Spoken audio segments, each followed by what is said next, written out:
Meus caríssimos irmãos, que nos abençoe o Senhor Jesus, que Ele nos conceda tranquilidade, harmonia, paz.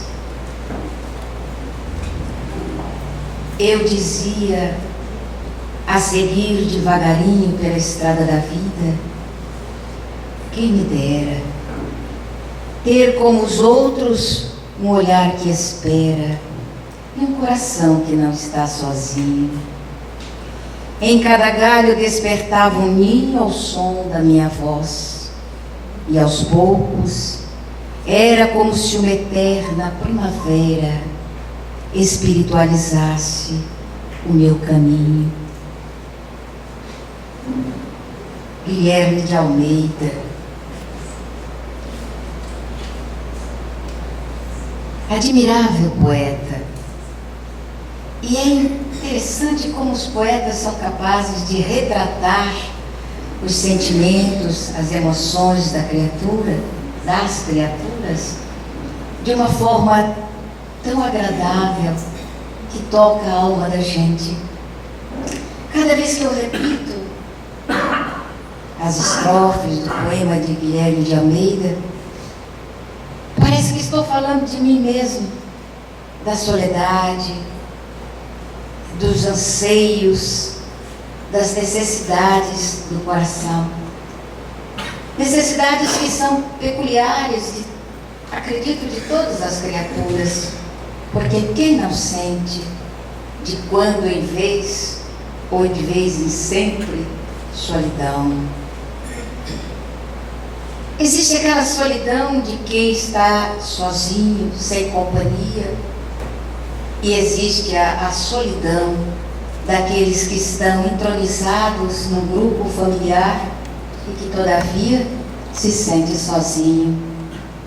E a solidão a dois, quando duas criaturas unem a sua vida, prendem-se um ao outro e todavia estão tão separados, tão distantes, porque não sente a ressonância das suas vibrações afetivas com a criatura que está ao seu lado. Não existe uma identidade, não existe uma harmonização. E isso motiva uma quantidade enorme de sensações, de emoções, de sentimentos que acodem ao coração da criatura. E possivelmente, por estarmos ainda num regime de provas e de expiações, ou por estarmos ainda numa sequência evolutiva muito aquém daquilo que desejaríamos ter, estando muito mais próximo do átomo que do arcanjo, na nossa caminhada evolutiva, possivelmente por isso seja complicado para o ser humano equacionar a problemática dessa soledade, dessa inarmonia de vivência. A doutrina espírita, ela não se candidata, ela é uma realidade em nossa vida. A sua fórmula de encaminhar o ser humano, de auxiliá-lo na sua jornada evolutiva, é das mais claras e mais objetivas para o nosso padrão de entendimento, que é ainda muito pequeno em relação aos padrões que nós aspiramos, o padrão que um dia chegaremos a ter para nós outros. Todavia, para que entendamos devidamente o que o Espiritismo nos orienta e as fórmulas que ele apresenta para nós equacionarmos a problemática da felicidade ou de encontrarmos o amor, para que aconteça essa descoberta, é preciso que a gente saia do que é comum, para nos aprofundarmos naquilo que diz respeito aos nossos anseios. Todavia, comumente nós ficamos no comum, no rame-rame do cotidiano e esquecemos de fazer esse aprofundamento, principalmente quando esse aprofundamento diz respeito à autodescoberta, a eu me descobrir, eu saber quem sou. Diz, naturalmente, o Evangelho que os maiores empecilhos à nossa felicidade, à nossa paz, seria o orgulho e o egoísmo. As duas coisas que são bastante complicadas para que a gente entenda e que a gente detecte em nosso ser. Descobrir que somos egoístas, profundamente egoístas, é complicado para o ser humano. Nós não aceitamos. Por quê? Porque nos acostumamos a ver o egoísmo como uma coisa profundamente pejorativa, profundamente negativa. E quem de nós que quer acobertar em si mesmo aspectos negativos? Então fica complicado nós conseguirmos acreditar e aceitar que somos egoístas. Orgulhosos. Nós temos facetas do orgulho. Orgulho de raça, orgulho de casta, orgulho de família. São facetas, algumas que aceitamos, achamos natural. Então, orgulho de família, de nome, eu acho isso impressionante, como as pessoas se orgulham de dizer, eu sou fulano de tal, eu sou Guimarães, me orgulho de ser Guimarães, eu sou, e aí a gente vai pensando em nome de família, e até levantamos os familiares do passado para descobrir de onde vem a nossa procedência. Que bom que a gente descobrir que vem de Lampião, que vem dessa porra, tudo vai ser complicado. Mas tem gente que levanta a sua ascendência familiar e sente um orgulho, às vezes pobre, paupérrimo, está acabado, mas levanta. Eu tinha um colega que era assim, era tão pobrezinho, coitado, que a gente de vez em quando auxiliava, mas ele levantava o queixo e dizia, eu pertenço à família tal. Então tinha o ramo da família que realmente estava muito bem posicionado socialmente, economicamente, mas ele não. Todavia, o fato de ele estar coberto por aquele nome dava-lhe uma importância que ele lançava para as outras criaturas. Então é interessante esse posicionamento de orgulho em nós. Orgulho de pertencer a tal raça, a isso, aquilo. Todos esses orgulhos vêm cair em um só, o orgulho. E não é uma coisa pejorativa, não é uma coisa que nos coloque para baixo. Não.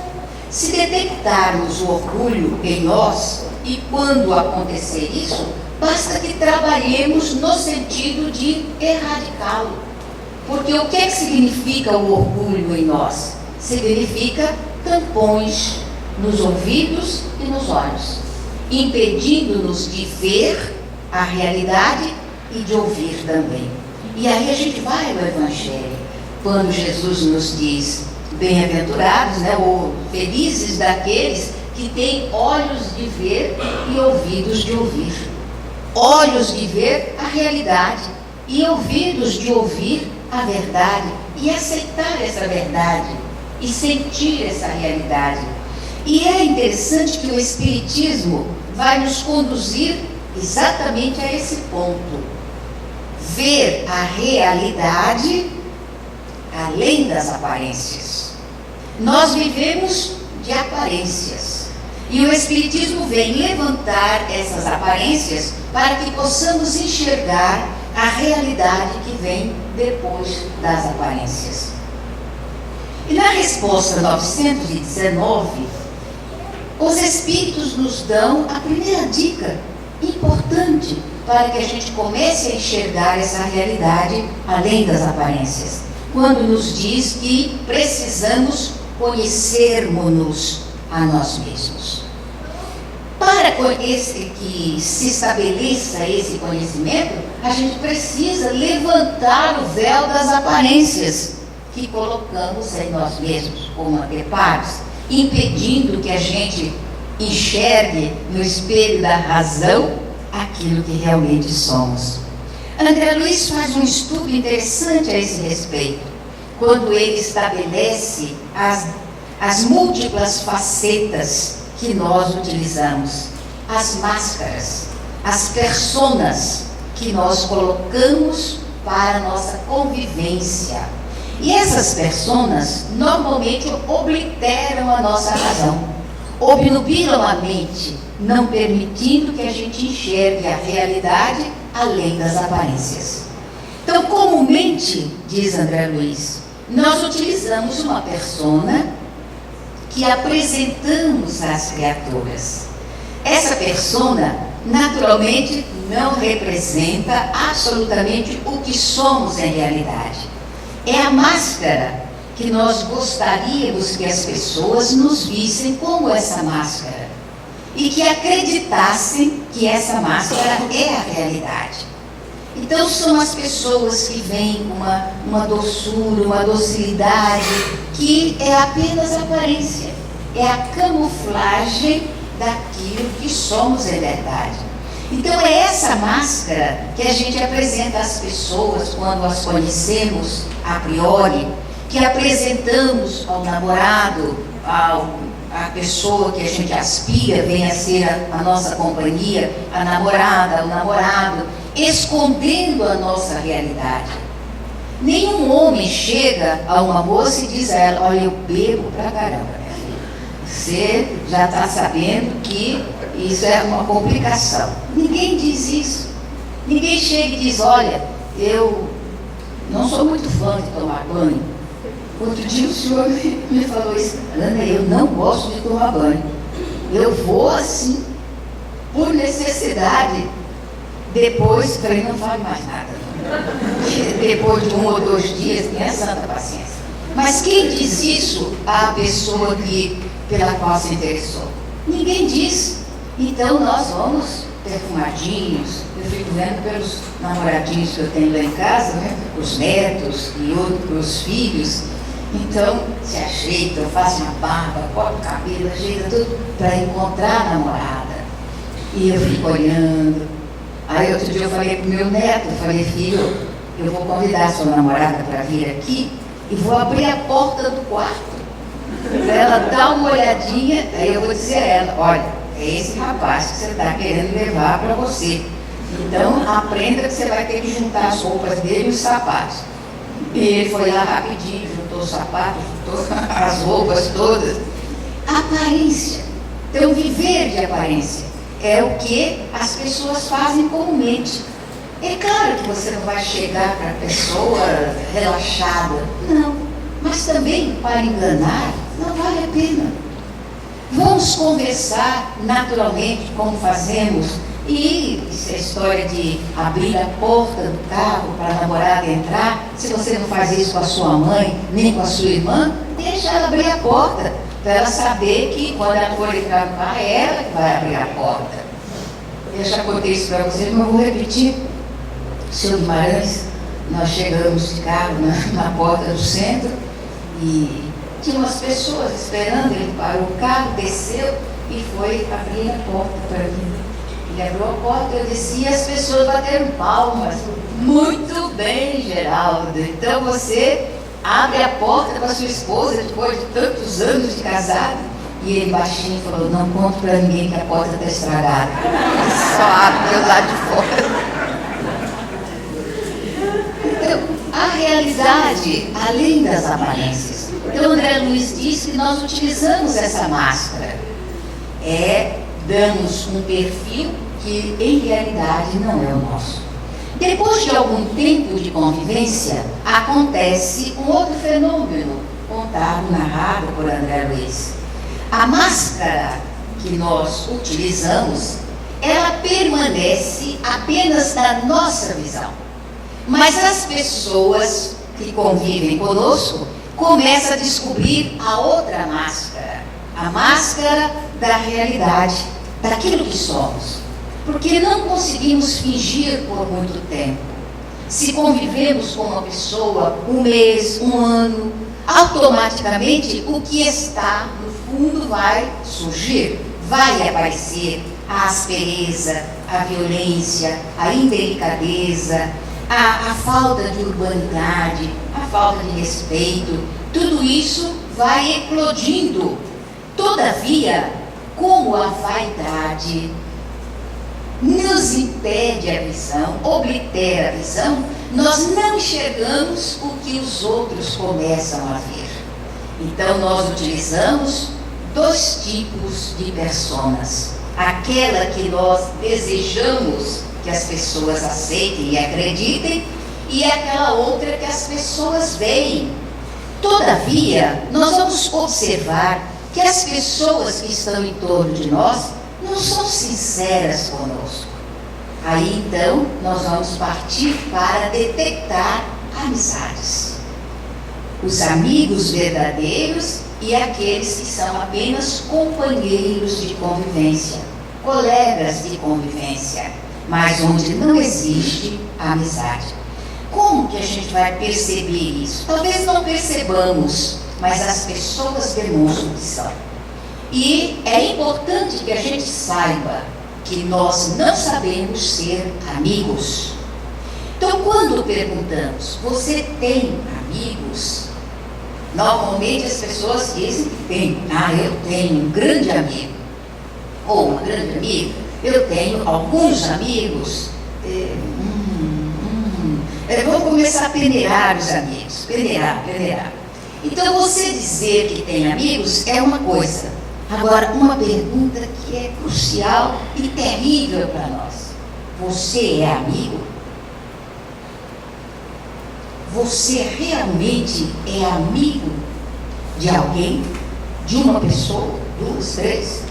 Não vamos escolher de metade de uma pessoa? Olha, é uma complicação você fazer essa análise.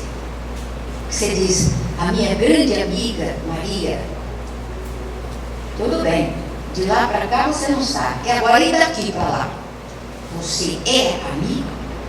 Ou você é desses amigos que veem a persona, a segunda persona da criatura, e não diz nada à criatura, à sua amiga, mas você diz a outra pessoa? Nossa, fulano é terrível, meu Deus, que grosseria. Comentários que nós fazemos à revelia do conhecimento daquelas pessoas com as quais nós privamos a vida, com as quais nós temos um relacionamento pretensamente de amizade. Então, esses comentários que são feitos à socapa demonstram o que você é em realidade. E é aí que nós vamos fazer a nossa autodescoberta. Porque você ser gentil comigo, me tratar com humanidade e com respeito, é uma coisa. E os comentários que faz, na minha ausência, mostram o que você é. Não mostram o que eu sou. Para aquele que tem olhos de ver e ouvidos de ouvir, os seus comentários não vão dizer daquilo que sou, mas vai dizer daquilo que você é. Então, se nós temos esse olhos de ver, vamos começar a enxergar isso. E vamos trabalhar no sentido de minimizar esses tipos de comentários negativos. Olha, mas é um frisson na alma da gente, né? Quando alguém diz uma coisa ruim de alguém, nossa, que vontade de dizer outras mais, e aí vem na mente uma porção de lembranças negativas, e a gente vai soltando só isso. Mas eu sei de uma coisa, e às vezes nem sabe. Escapa lá uma mentira. E isto é uma complicação. Daí vem aquelas ideias que vão se multiplicando com as outras e a destruição de muitas vidas por causa disso. Então, quando a gente se reúne para falar mal do marido, é uma coisa, né? uma tentação a gente dizer um monte de coisa a respeito dele. Meu marido, você nem imagina, é a melhor pessoa do mundo, é a pessoa mais querida, mais gentil, mais. Mas não faça isso não, porque as pessoas ficam com inveja e uma complicação também. Então, aqui no nosso mundo, tudo é muito complicado, mas vale a pena que comecemos a cercear os comentários. Imaginem que Paulo já dizia isso. O que dizia Paulo? Evite os falatórios profanos, porque causarão impiedade. Palavras de Paulo, ditas muitos séculos atrás, e que todavia hoje é tão atual como as palavras que são ditas hoje pelas pessoas que desejam orientar, que desejam ajudar. É impressionante como nós sabemos dar conselhos, todavia, como é complicado que esse conselho seja aplicado a nós mesmos. Somos os únicos animais da Terra que nos relacionamos através da fala, das palavras articuladas. Aí a gente não pode nem fazer comparação. Se nós somos os únicos, não podemos comparar com os outros. Mas vamos dizer que somos os únicos que não sabemos nos relacionar com as outras pessoas, por causa dos aspectos negativos provenientes do egoísmo e do orgulho. Tenho a certeza, toda a série de aspectos negativos do caráter de alguém, ou do meu caráter, eles têm como fluxo, como fulcro, o egoísmo e o orgulho, que absolutamente não acoberta nenhum aspecto negativo, aliás, positivo em nossa vida, mas acoberta todos os aspectos negativos. Que toda a reação de violência, toda a reação de indignação, eles vêm oriundos do orgulho, oriundos do egoísmo. Aí o Evangelho dizer que são os maiores obstáculos à nossa evolução. Então, começar o processo de autoavaliação seria o ideal para que alcançássemos a tão sonhada felicidade. Ou então pudéssemos falar o contrário, o poema de Guilherme de Almeida, um coração que não está sozinho. E aí nós diríamos, um coração que está cercado de outros corações, quer seja pela necessidade dos outros corações que nos buscam, porque encontram uma fonte de onde pode sair uma linfa pura, positiva, agradável. Ou porque as criaturas estão na sombra e podem encontrar em nossa companhia um pouco de luz. Às vezes a gente ouve as pessoas dizerem: eu gosto de encontrar fulano, o abraço de fulano faz bem. Isso é uma realidade. Existe em torno de nós uma psicosfera. Aliás, uma outra imagem, todos nós temos o nosso cartão de visita. Esse cartão fala daquilo que somos. No mundo social, nós apresentamos o nosso cartão e esse cartão diz a nossa profissão, nosso trabalho. Então diz que somos médicos, professores, qualquer coisa, advogados, o nosso cartão de apresentação. Esse cartão pode ser verdadeiro ou pode não ser, porque no papel nós podemos colocar o que queremos. Agora há pouco, o senhor aqui, muito gentil, disse: doutora Ana. Eu disse: doutora em ciências ocultas, porque doutorado não tem nenhum. Só de mãe de família, talvez eu tenha algum mestrado de mãe de família, só. E a gente coloca ali naquele cartão o que queremos, e muitas vezes enganamos o próximo. Mas o segundo cartão de visita não engana ninguém. É exatamente essa psicosfera que nos cerca. Essa é detectada principalmente pelos bons espíritos quanto pelos espíritos desagradáveis. Ambos nos enxergam com o nosso cartão de visita, exatamente como somos.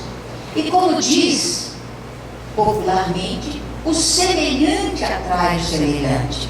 Observando o nosso cartão de visita, aqueles que se nos assemelham se aproximam, e aqueles que não se assemelham conosco ficam à distância, não nos abandonam, porque os bons espíritos não nos abandonam nunca, mas ficam à distância, até que nós possamos detectar a necessidade de uma reformulação íntima, de uma modificação moral. E olha que o Espiritismo fala nessa modificação íntima. E às vezes a gente só fala, mas não tem noção do que seja realmente essa modificação, que é feita em soledade. É quando você resolve ser aquilo que você ainda não é. Então você diz para você mesmo: eu vou ser gentil. Eu quero ser gentil. Bem, a gentileza não é uma coisa que a gente oferece só en passant àqueles com os quais nós convivemos subrepticiamente ou de vez em quando ou por pouco tempo. Nós só vamos exercitar a gentileza com aquelas pessoas com as quais privamos durante um tempo maior. Então, se você quer adquirir a gentileza, você vai começar a tratar a sua esposa com gentileza, o seu marido gentilmente e aos filhos também. Às vezes a gente pensa que não precisa tratar com gentileza os nossos filhos. A gente pensa, mas precisa. Eles não são departamentos nossos, não são propriedades nossas. A nossa cegueira evita que a gente enxergue a realidade além das aparências. Às vezes acobertamos determinadas pessoas que são nossos inimigos. E muitas vezes maltratamos aqueles que poderiam chegar mais rápido ao nosso coração pelos laços da verdadeira amizade. É a visão obliterada pelo egoísmo que diz: meu. O que é meu, eu zelo. O que é seu, problema seu. Não é assim. Não é assim que acontece. Porque, em realidade, esse possessivo você não pode utilizar em nada neste mundo. Nada te pertence. Nada é meu. A não ser os valores que eu adquiri. Então, a gentileza é um valor que você vai adquirir, se desejar. Ser gentil, ser afável, tratar com humanidade, com respeito às pessoas, tudo isso faz parte do nosso esforço para domar as tendências negativas. Tentar não utilizar palavras que são deseducadas, que não são gentis. Atualmente, a era do palavrão está muito acentuada e as pessoas falam sem sentir. Eu acho interessante porque já disseram uma vez para mim que eu era pessoa jurássica e de vez em quando eu me sinto jurássica mesmo. Quando no trato com as pessoas soltam palavras indelicadas e tentam cortá-la quando estão falando comigo mesmo. De repente a palavra sai e eles seguram rapidamente, acreditando que eu não escutei. Mas eu escuto bem, apesar da idade, ainda tenho. E eu penso, meu Deus, a pessoa que solta a palavra quando não gostaria de soltar, é porque diz isso em casa. Olha, a nossa casa é o nosso templo. Assim como o nosso corpo é o nosso templo ideal, é o templo individual. O corpo que eu utilizo é o meu templo e eu preciso zelar por ele. Mas a minha casa é o meu segundo templo, onde eu tenho um relacionamento maior com o meu Pai, a divindade. É o templo onde eu desejo que o Senhor Jesus faça a sua estada quando passar pela cidade ou estando na cidade. É o templo das minhas orações. Então, como eu vou poluir a psicosfera desse templo com palavras indelicadas, com palavras grosseiras, com palavras chulas? Vamos nos lembrar que tudo na vida possui um atavismo. As palavras também são atavicamente acompanhadas das suas vibrações.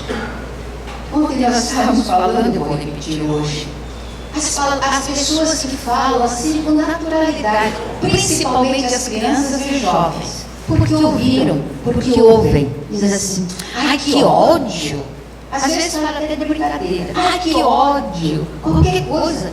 Essa palavra, eu não gosto de falar disso, eu procuro evitar dizer essa palavra, porque ela vem acompanhada de vibrações terríveis.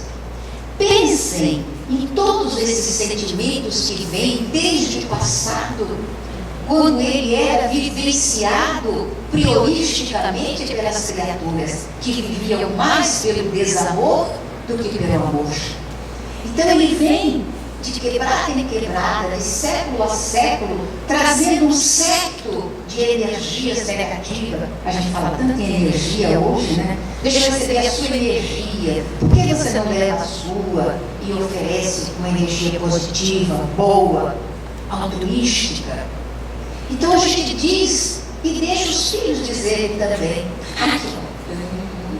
Que coisa terrível que é isso. Uma outra palavra que eu prefiro não dizer, mas eu vou dizer agora, e eu mesmo que me perdoe por dizer desgraça ou desgraçado. Que coisa terrível você dizer isso para o seu filho, para a sua mulher, para o seu marido, para a sua mãe, para o seu pai, mesmo que não esteja vinculado a um sentimento negativo. As pessoas dizem isso. Será por brincadeira, por diversão, ou porque não sabe dizer meu amor querido, meu anjo, meu santo, minha flor? Por que não substituir a palavra chula, desagradável, por uma agradável, por uma palavra boa? Vamos pensar nas possibilidades de você fazer uma adequação de palavras gentis. Eu costumo chamar minha filha de minha flor. Sempre. Eu ligo para ela, mando mensagem, minha flor, minha flor. É um automatismo que eu adquiri quando me tornei espírita, de sempre procurar utilizar uma palavra agradável quando falo com outra pessoa. Minha filha, eu acho que essa palavra tem uma vibração muito boa, filho, filha. Então eu chamo as pessoas de meu filho, de minha filha, naturalmente, porque eu me acostumei e dificilmente eu digo uma palavra complicada.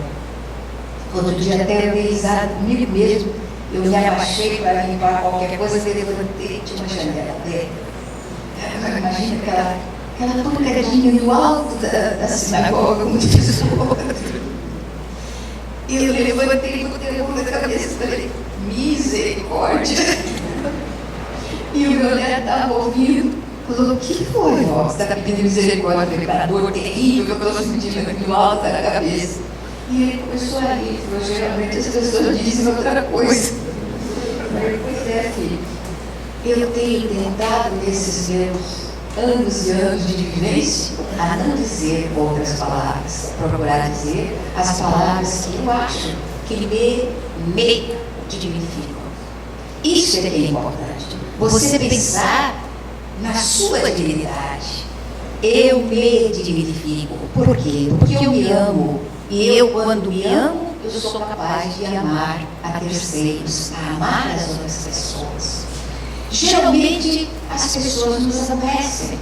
A gente reage contra as pessoas. Veja só, reagir é típico do irracional. Os animais reagem quando são acicatados. Mas o ser humano,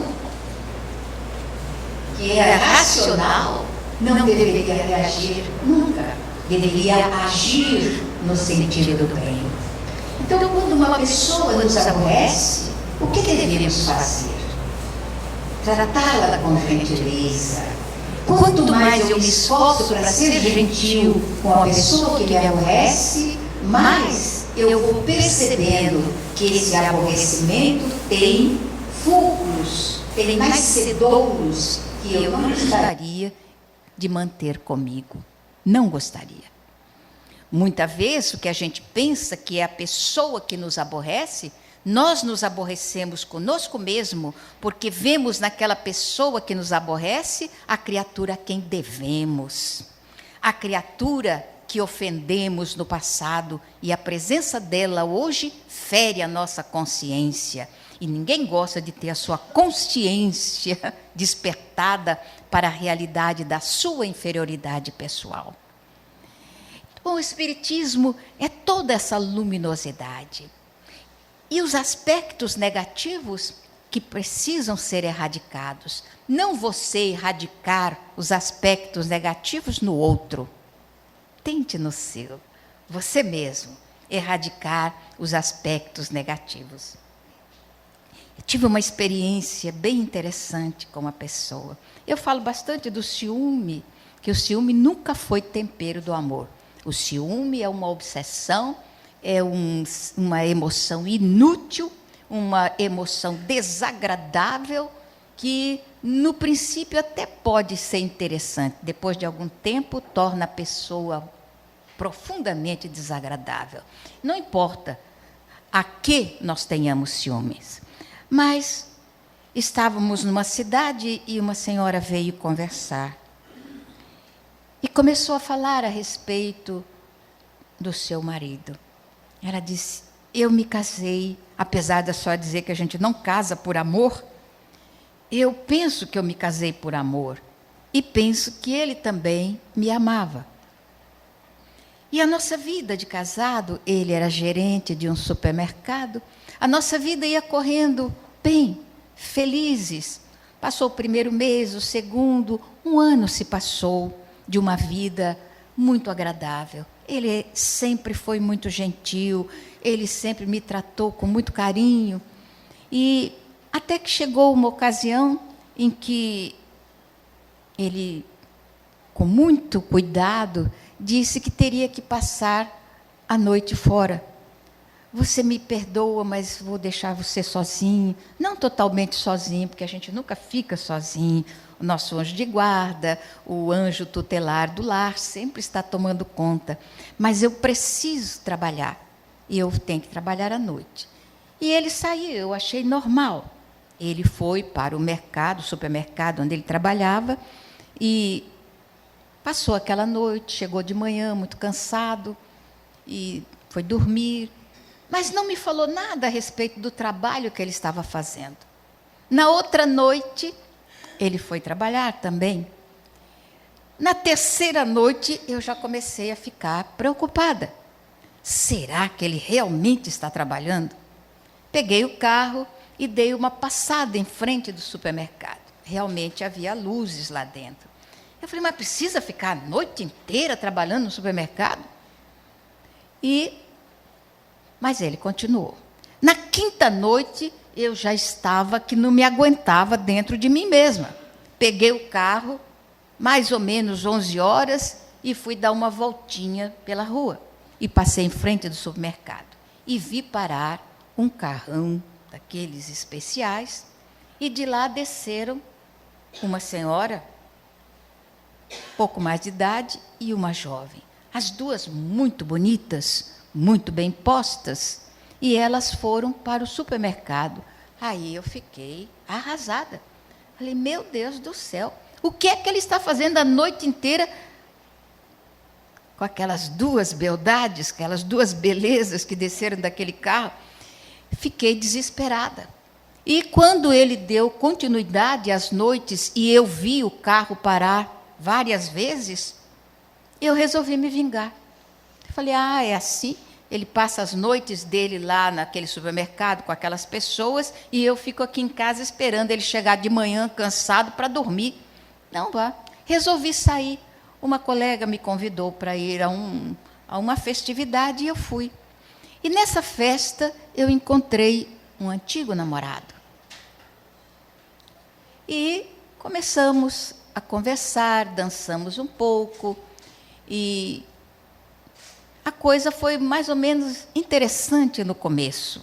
Bem, mas parando nesse aspecto, voltemos ao meu marido. Depois de quase um mês que ele estava nessa história de dormir fora de casa à noite, ele chegou de manhã, muito feliz, sorridente, e falou assim: meu bem, graças a Deus acabou.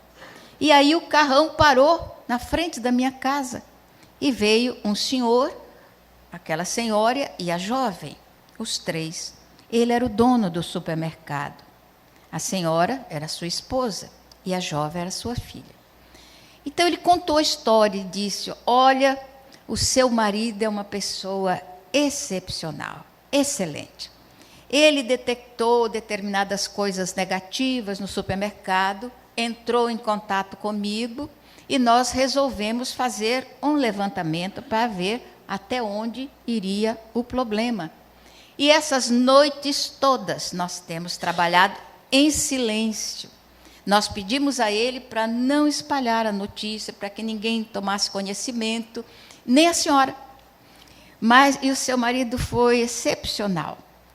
Eu vou, naturalmente, dar uma satisfação a ele pelo seu trabalho e quero parabenizar a senhora pelo marido que tem. Porque hoje um homem honesto, um homem digno, é realmente uma joia rara. Ela disse: e eu caí das nuvens. E eu disse: mas por quê, minha filha? Não foi uma coisa tão boa? Ela disse: não. Foi a pior coisa que poderia acontecer na minha vida. E eu estou aqui exatamente para pedir ajuda. Porque nessa loucura de ciúme, eu mantive um relacionamento com o antigo namorado. Nos encontramos e a coisa foi crescendo. E hoje, quando eu descubro que o meu marido é um homem digno, honesto, eu estou enrolada. Porque o namorado exige que eu me encontre com ele. Ele não deseja me assumir como esposa. Ele me deseja apenas como essa mulher vulgar que eu sou. Em realidade, sou. E ele me ameaça de contar ao meu marido. Então, eu tenho enganado o meu marido muitas vezes, pressionada por ele. O que eu faço? Uma pergunta terrível. O que eu faço? E agora? Seria tão melhor se a gente não criasse as circunstâncias desagradáveis. Seria tão melhor que o ciúme não fizesse um ninho de cascavéis em nosso coração, em nossa mente. E seria tão melhor se as pessoas agissem honestamente, com hombridade, com respeito a si mesmo. Seria tão melhor. E você e eu, como espíritas que somos, podemos perfeitamente enxergar a realidade além das aparências e começar a estabelecer uma forma mais digna de viver, não por causa dos outros, mas por causa de mim mesma. Eu poder olhar para o espelho e me ver uma pessoa digna, uma pessoa respeitável. Eu olhar para o espelho da minha consciência e não ter que sentir vergonha das minhas atitudes. E não ter medo das coisas externas que possam vir ao meu encontro. Pensar sempre: se eu estou sofrendo isso, eu tenho certeza que não é por hoje. Então, deve ser de ontem. Não vou achar nunca que sou inocente de qualquer posicionamento negativo, errado, porque nós não somos inocentes nunca. Se hoje nós não cometemos agressividades contra o próprio comportamento, o ontem a gente não pode colocar a mão no fogo. Não sabemos. Então, a não reação. Não reagir contra nada. Não nos ofendermos de nada. Porque se alguém nos acusar de alguma coisa e a consciência não detectar essa alguma coisa hoje, a gente pensa no ontem. Bem, hoje eu tenho certeza que eu não cometi esse delito. Mas como eu não sei o que foi que eu fiz no passado, deixa passar. E aí começa a não reação. Não reagir contra os outros. É interessante uma ocasião. Ixi, eu estou olhando meu tempo, mas eu comecei meio atrasado, não foi?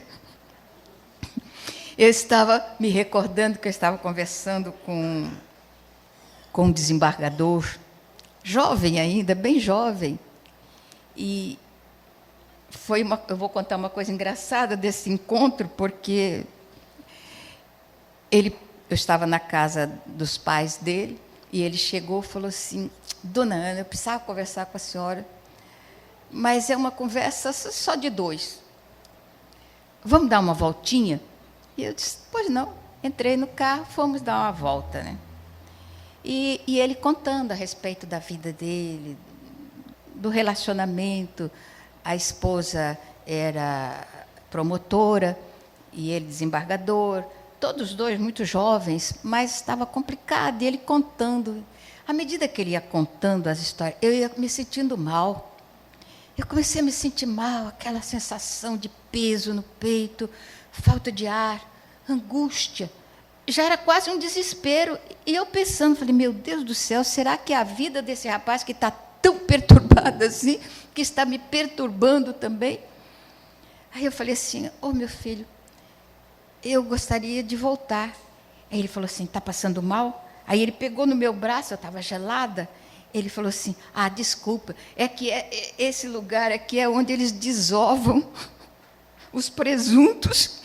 Eu falei: o que é isso? Desovar presunto? Ele falou: é que eles matam o povo lá e jogam aqui nesse lugar. Eu falei: pelo amor de Deus, meu filho, isso é lugar da gente contar a vida, vamos sair daqui. Saímos daquela região. E ele ria bastante, ele falava: desculpa, é que a gente está tão acostumado a saber dessas coisas que esquece dos sensitivos.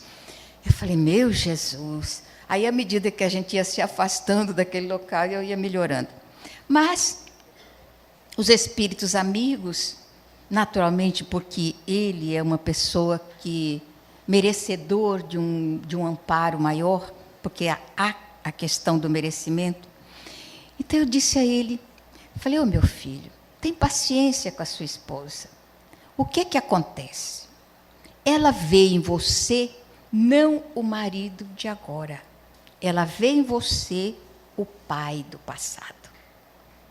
O pai agressivo, o pai castrador, o pai que tornou a sua vida um inferno. Então, quando ela olha para você, ela não detecta o marido que você é hoje.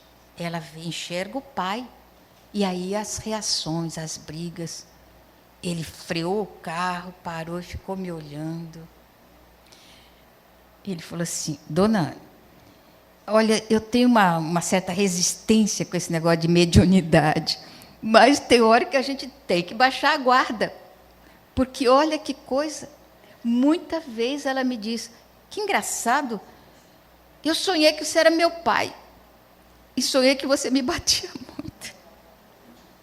Cada pesadelo horrível que eu tenho com você, sonhando que você é meu pai. Eu falei: pois é, filho. Agora comece a diminuir esse aspecto de pai agressivo do passado e o marido gentil de agora. Trate-a com carinho. Cada vez que ela reagir contra você, lembra que ela tem toda a razão. E então, multiplique a sua capacidade de ter paciência, de ter tolerância, para harmonizar o matrimônio. E, nesse esforço, nessa tentativa que ele realmente fez, ele está apagando a imagem do ontem. Ainda não conseguiu totalmente, mas já minimizou bastante e a modificação da moça, porque está apagando na memória dela a lembrança do pai agressivo. E está surgindo, na atualidade, a imagem do marido gentil, que lhe quer bem, um excelente pai de família. Então, tudo isso o espírita precisa pensar. Então, vamos tirar toda a malquerença que houver dentro de nós. Não vale a pena. Vale a pena que façamos o bem. Vale a pena que conquistemos os que serão futuramente nossos amigos. Vale a pena. Façam um esforço e verão quanta alegria isso pode nos trazer. Eu dizia, a seguir devagarinho pela estrada da vida, quem me dera ter como os outros um olhar que espera e um coração que não está sozinho. Em cada galho despertava um ninho ao som da minha voz. E aos poucos era como se uma eterna primavera espiritualizasse o meu caminho. Eu não disse como terminou a história daquela senhora que me procurou. Ela começou a se esforçar e, ao invés de vibrar negativamente para com o rapaz que a estava acicatando, ela começou a orar por ele. Começou a pedir aos bons espíritos que a ajudassem. Se fosse para que o marido descobrisse, porque eu disse a ela, não conte. É sempre uma agressão muito forte à pessoa que gosta de outra pessoa receber uma notícia como essa. Não conte. E comece a orar. Nós vamos orar também. Coloque o nome na casa espírita e vamos trabalhando. Essa pessoa foi assassinada pelo comportamento negativo. E não quer dizer que ela tenha se livrado dele, porque desencarnar não quer dizer libertar. Mas ela continua orando por ele e nós também. Lembremos disso. Amor é alguma coisa linda que um dia vai medrar em seu coração. Distribua flores ao invés de palavras pesadas, doídas. Sorria ao invés de apresentar uma catadura desagradável. Que Deus nos abençoe. Muita paz.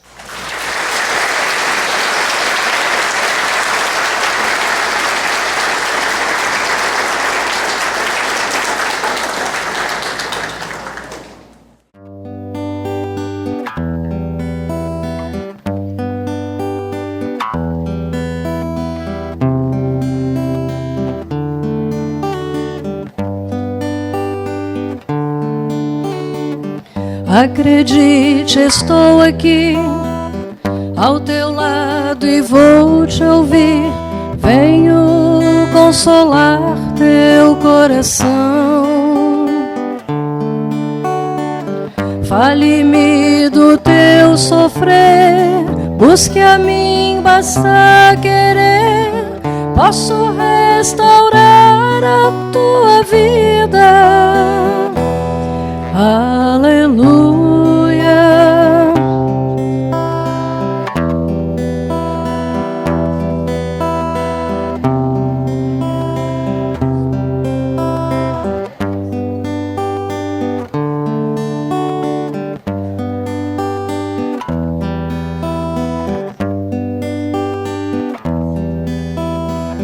Homens fracos, creio em mim. Toda dor há de ter fim. Sou de Deus e trago a luz ao mundo. Todo pranto há de secar, a esperança vai brotar. Sinta minha presença em tua vida.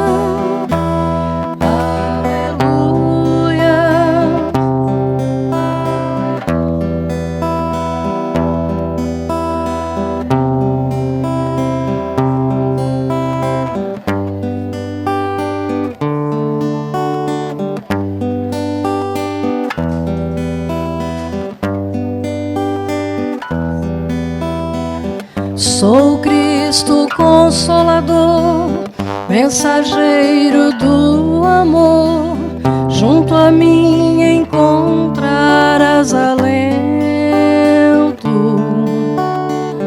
Nas tormentas e na dor, não desistas, lá estou. Trago a esperança, sou amor. Aleluia, aleluia, aleluia, aleluia.